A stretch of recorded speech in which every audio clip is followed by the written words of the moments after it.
पाकिस्तान के 21 साला social media star Abdullah खटक कराची में मोटरसाइकिल हादसे में जाँ बाग हो गए।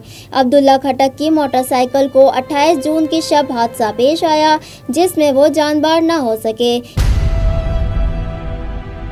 यूट्यूबर की अचानक इंतकाल की खबर इनकी बहन आमना खटक ने इंस्टाग्राम स्टोरी के जरिए दी। इन्होंने लिखा कि मेरा छोटा भाई अब्दुल्ला, जो MBBS के तीसरे साल में ज़ेर तालीम था, कराची में ट्रैफिक हादसे में इंतकाल कर गया।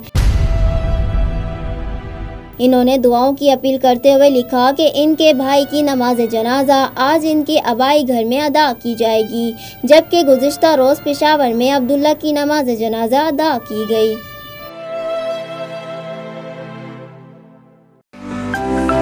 To watch more videos, please subscribe to our YouTube channel and click the bell icon.